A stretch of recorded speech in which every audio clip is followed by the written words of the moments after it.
This weekend, the hills of Long Pond, Pennsylvania will be alive, not with the sound of music, but with the sound of V8 engines. Welcome to the mountains of Pocono. This is NASCAR Cup Series racing with a tricky twist. The unique three-turn beast challenges the best drivers in the world. Speed, strategy, and nerve will collide on this 2.5-mile battleground, where one wrong move can change everything. From the long front stretch to the treacherous tunnel turn, Pocono demands perfection, and this weekend the stars of NASCAR are ready to deliver. In this preview, we'll break down the storylines, paint schemes, and keys to victory in what promises to be an epic showdown. So reach up and pull those belts tight. It's time to dive into the NASCAR Cup Series at Pocono, where legends are born and the countdown to the playoffs begin. Welcome everyone, we are going to do our Pocono race preview. Pocono's been run since 1974. It's well known for its distinct three-turn, 2.5-mile layout, formerly hosting 2 races per season with some occasional doubleheaders. Pocono now only holds 1 race date per season, making it all the more special for those in attendance. This track is unique in how sometimes the TV product may be lacking and may not put on the most entertaining races, but it really seems like for the fans that are at the track, they really enjoy themselves. And now with only 1 race date per year, the fans show up and they show out. Pocono is well known for only having 3 turns. It's known as the Tricky Triangle. Turn 1 was inspired by the now defunct Trenton Speedway, Turn 2 by the Indianapolis Motor Speedway, and Turn 3 by the Milwaukee Mile. Having 3 very different turns and very long straightaways, it takes a delicate balance to set up the race car. That's not all it takes at Pocono. It also takes a bit of strategy, with these races often coming down to fuel mileage. Nail down the setup and strategy, and you'll still need a bit of luck. In recent memory, Kyle Larson thought he had the win coming out of Turn 3 when he cut down a tire, handing Alex Bowman the win. It'll be very interesting to see how each of these teams tackle these keys to victory. The playoff bubble intensifies. The race for the playoffs is on, with only 10 races remaining before the cutoff. Drivers outside the top 16 in points are fighting for a win to secure a playoff spot. Let's take a look at the playoff bubble. So in 13th, we have Bubba Wallace 57 ahead of the cutoff. We have Chase Briscoe 14th, 39 ahead of the cutoff. Then we have Alex Bowman in 15th, 22 ahead of the cutoff. And then at the cutoff line, we have Chris Buescher at 19 to the good. So last week we saw Alex Bowman kind of take a step back towards the positive. He had a few bad weeks. He went from being like 5th in the points down to the cut line. So he's working his way back forwards. Alex Bowman has a win at this track at Pocono, so we'll look out for him Sunday. Maybe he can go ahead and keep increasing that gap. Now, below the elimination line, we have Ryan Preece in 17th, 19 below the cut line. Then we have McDowell, 43 below the cut line. A.J. Allmendinger, 45 points below the cut line. And Kyle Busch, really in need of a good run. Really need to get this season turned around, 50 below the cut line. Denny Hamlin returns to the number 11 Joe Gibbs Racing Toyota after missing the Mexico City race to the birth of his son. Hamlin holds the record for most Pocono wins with 7 career victories, making him a major contender this weekend. His consistency at Pocono is noteworthy, with more wins there than any other track on the current schedule. Let's go ahead and take a look at the average finishes. So since 2022, Tyler Reddick holds the highest average finish. No wins, but he has a 3.3 average finish. Martin Truex Jr. is on the list, but he is retired, so we'll skip past him. We have Chase Elliott with a 6.7 average finish. Christopher Bell with a 7.3. Bubba Wallace in 5th. We have William Byron in 6th. Eric Jones 7th. Brad Keselowski 8th. Eric Almirola also retired. We can skip over him. Then Denny Hamlin in 10th. Now if we look at all-time average finish for active drivers, I say active in quotation marks, there's a few drivers that aren't necessarily active that are still on this list. We have William Byron with an average finish of 9.4, Brad Keselowski with 10.8, and we have Denny Hamlin with an 11.3 average finish. So pretty impressive. Per team, Joe Gibbs Racing is head and shoulders above the competition here at Pocono. They've historically dominated here at Pocono, and they've won the last 6 of 10 races at Pocono. Let's go ahead and take a look at the previous winners. So in 2024, we had Ryan Blaney being our defending champion for this race. We have Denny Hamlin in 2023. 2022, we have Chase Elliott of Kyle Busch in 2021. In 2020, we have Denny Hamlin. In 2019, again, Denny Hamlin. 2018, we have Kyle Busch. 2017, Kyle Busch. 2016, we have Chris Buescher for Front Row Motorsports. 2015, we have Matt Kenseth. So out of that list, Joe Gibbs Racing's just about every other win. I mean, over every other win. So they're definitely head and shoulders above the competition. So we'll be seeing what they can do, and especially with Denny coming off of the birth of his son. They were saying during the broadcast for the Mexico City race that drivers that take a week off historically perform so much better the next week, so we'll see if that holds true. Other notable storylines going into this weekend, we have Ryan Blaney, like we just mentioned, our defending Pocono race winner, and he's aiming for another strong performance. Brennan Poole is the only open entry in the Cup Series race, driving the number 44 for the New York Racing Team. We'll take a look at those paint schemes in just a moment.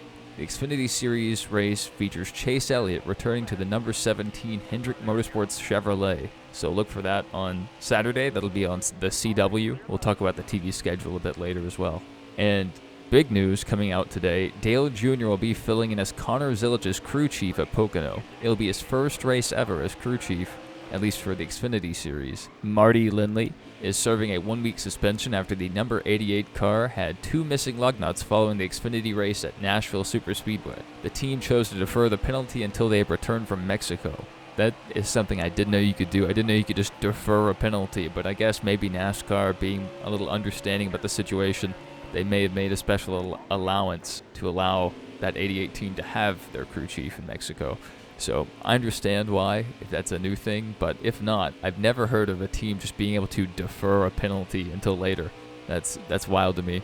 In other news somewhat related to the Mexico trip we just took, Carson Hocevar was fined $50,000 for his recent comments leading up to the Mexico City race. If you don't know what I'm talking about, you can go out there and search it up if you want to. Carson Hocevar was on his Twitch stream, and he made some less than pleasant comments about Mexico City, about the track and the surrounding area.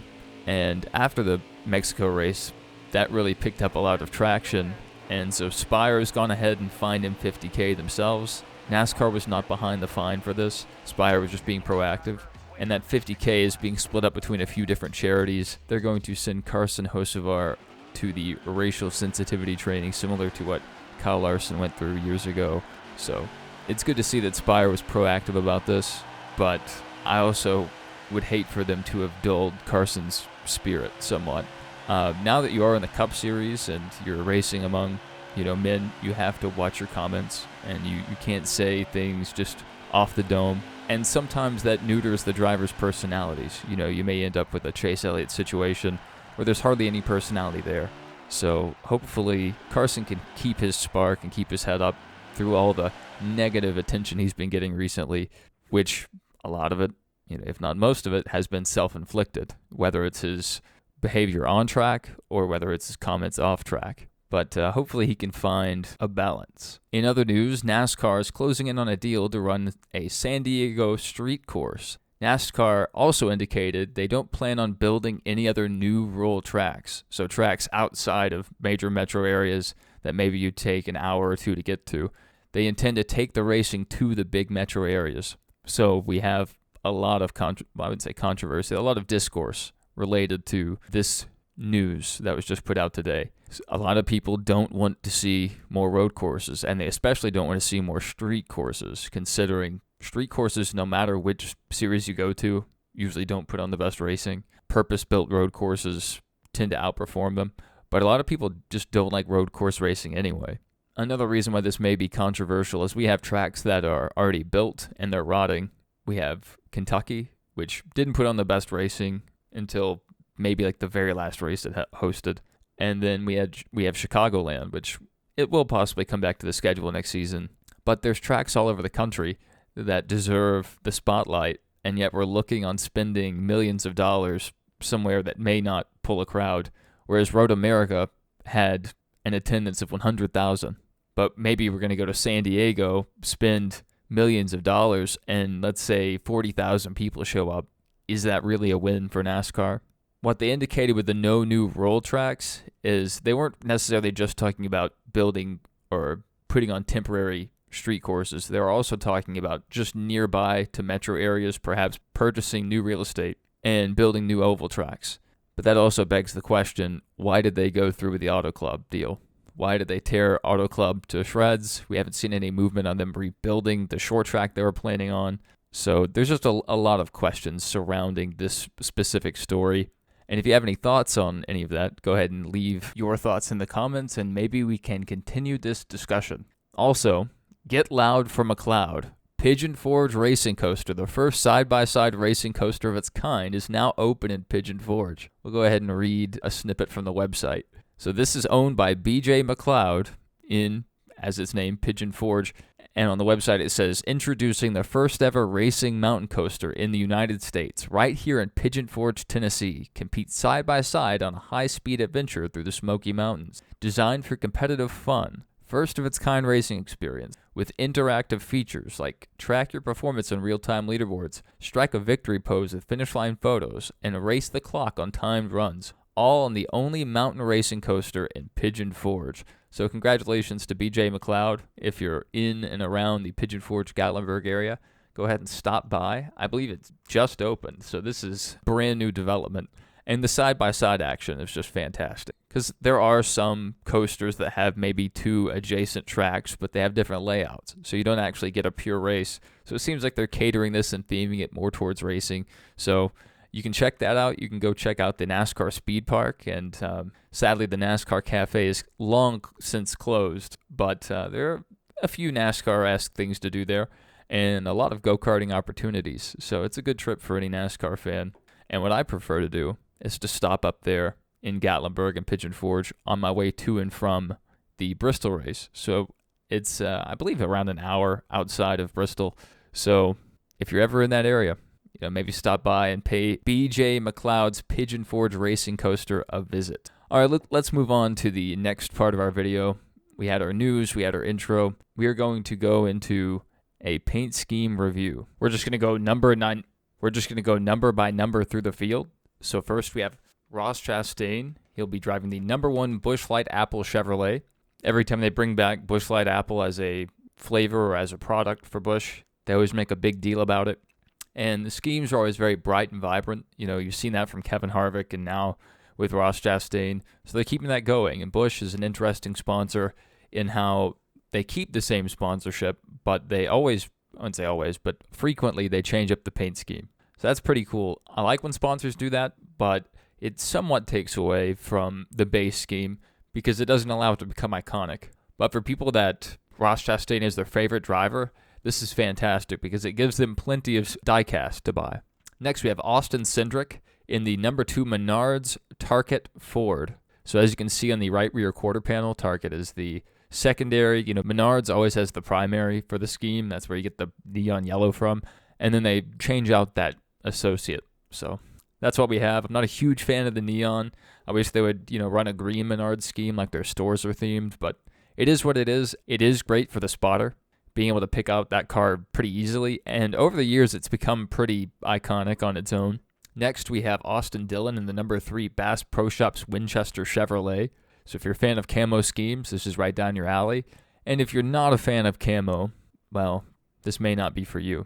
Noah Gragson in the number 4 MillerTech Ford is up next. I do like this scheme. This kind of feels a little bit like the old Exide scheme to me, just with electricity, or maybe almost like some kind of interstate batteries, obviously different colors, but with the lightning effects. It's pretty neat. Then we have Brad Keselowski in the number 6 BuildSubmarines.com Ford. We've seen this scheme several times. A few things I would like to mention is I do like how they have the RFK branding right next to the door number. You'll see those like 3 little swooshes. You'll see that on all of the RFK cars. And the other thing is I love how they use metallic colors in their wraps. That is nice. Then we have Justin Haley in the number 7 Dorman Chevrolet.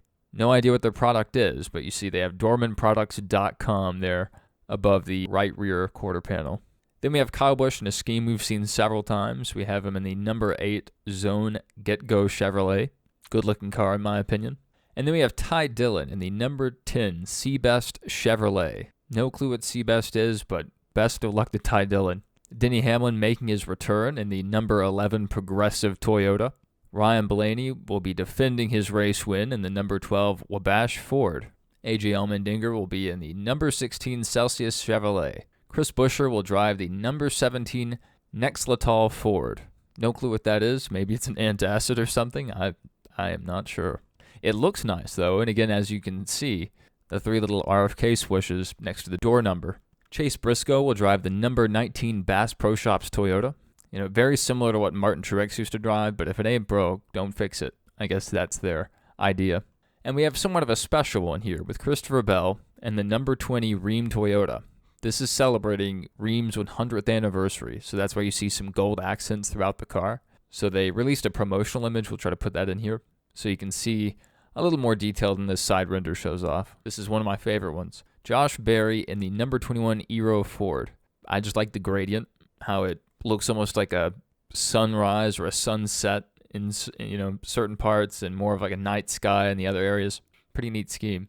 And it's a little weird to see the 21 in a paint scheme that isn't just the standard Wood Brothers scheme. Next, we have Joey Logano in the number 22 Shell Pennzoil Ford. It's not the scallops like it has been in the past several years, but they kept it pretty identifiable. You know, you're not going to miss this car out on the track. Then we have Bubba Wallace in the number 23 McDonald's Toyota.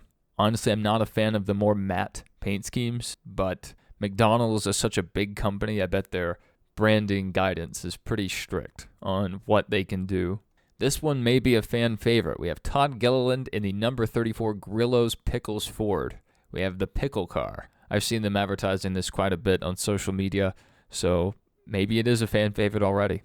We have one of the more boring ones in my opinion, Riley Herbst in the number 35 Monster Energy Zero Sugar Toyota. You know, all the Monster cars look roughly similar. And hey, I mean, I guess that's good for branding, but it doesn't really pop. But not every scheme has to. Zane Smith will drive the number 38 Long John Silver's Ford. John Hunter Nemechek will drive the number 42 Pye Barker Fire and Safety Toyota. I'm not sure if they've done this scheme before, but it's nice. I mean, it's pretty simple throughout most of it. And at the end, on that right and left rear quarter panel, you'll see kind of the flames in the different colors. That's pretty neat, clean looking scheme. They have Eric Jones in the number 43 Family Dollar Toyota. Another monster scheme with Tyler Reddick in the number 45 The Beast Toyota. There's so much more they could do with that scheme. I mean, really, what are they doing with that whole quarter panel back there? Just empty. This is one of my favorites, actually. I'm not a huge fan of yellow primary cars. Even going back to Jeff Gordon's Pepsi car. Just not the biggest fan. But this Martin's famous potato roll Chevrolet that Ricky Stenhouse Jr. has, pretty nice. Watch for it, and let's see how close it gets to Carson Hocevar throughout the race. Then we have Cody Ware in the number 51 Parts Plus Ford with Costa Oil above that rear tire. Good looking scheme. It really reminds me of a more classic scheme, going back to like late 80s, very early 90s. Another monster scheme, we have Ty Gibbs in the number 54. Ryan Preece, again with the RFK branding and the metallic door number, in the number 60 Kroger Scott 1000 Ford.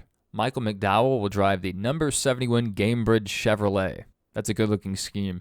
I do like the contrast. I mean, the yellow and the black, and then with the blue accent, it just pops right off the track. Hopefully, it doesn't do that literally on Sunday.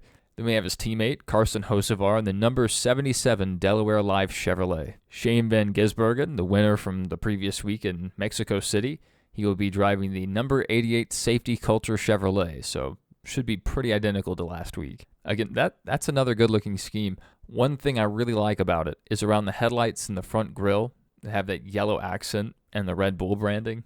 That's nice. That's really nice. And his teammate Daniel Suarez will be driving the number 99 Very Good Ventures Chevrolet. Some kind of AI company. No clue. But if you want to check it out, if you're a Daniel Suarez fan, go ahead and give that website a visit. Then we have Kyle Larson in the number 5 HendrickCars.com Chevrolet. His traditional scheme, nothing really new to see here. The same goes for Chase Elliott in the number 9 Napa Auto Parts Chevrolet. Then we have William Byron, just like last week, running in the Valvoline scheme. I don't think we've ever seen a Valvoline scheme that looks bad. I'm sure maybe someone could try to dig one up, but Valvoline rarely misses. Then we have the only open car in the field, number 44 Brennan Poole. That's a good-looking car. It's pretty bright, vibrant, and I'm sure it's going to grab a lot of eyes for the fans that are at the track. I'm not sure how often it'll make it to TV. And then we have Alex Bowman in the Ally Best Friends Chevrolet. So you see a few dogs and cats there on the side. It's always funny to see them going, 180 miles per hour down the speedway. All right, looking forward to this weekend. Let's go ahead and look at the weekend schedule. Friday, June the 20th, we have NASCAR Craftsman Truck Series racing, practicing on Friday, June 20th at 12:30 p.m. Eastern. We have the trucks practice. And then at 1:40 Eastern, we have trucks qualifying. And at 5 p.m. Eastern, we have the Miller Tech Battery 200. That's the truck race from Pocono. That'll be on Friday. On Saturday, at 10 a.m. Eastern, we have Xfinity practice. And then at 11:05 a.m. Eastern, we have Xfinity qualifying. At 12:35 p.m. Eastern, we have Cup Series practice. It'll be broadcast on Prime. And then we have Cup Series qualifying at 1:45 p.m. Eastern, also on Prime. And for the practice and qualifying, I believe those will also be on YouTube. They've been putting the practice and qualifying on YouTube the last few weeks. So if you don't have access to Prime or you just prefer watching on YouTube, that is an option for you. And then at 3:30 p.m. Eastern, we have the Explore the Pocono Mountains 250. That'll be the Xfinity race, and that'll be all for Saturday. And the Xfinity action will be found on the CW and the CW app. So if you want to watch practice and qualifying for Xfinity, go look at the CW app or their website. And then for the race, it'll be held on CW. And then looking forward to Sunday at 2 p.m. Eastern, weather permitting, we'll have the Great American Getaway 400 at Pocono Raceway. So it should be a good weekend of racing. And after the race, you can check back here for a race review. Most likely we'll do one. And hopefully I'll see you guys in the next one.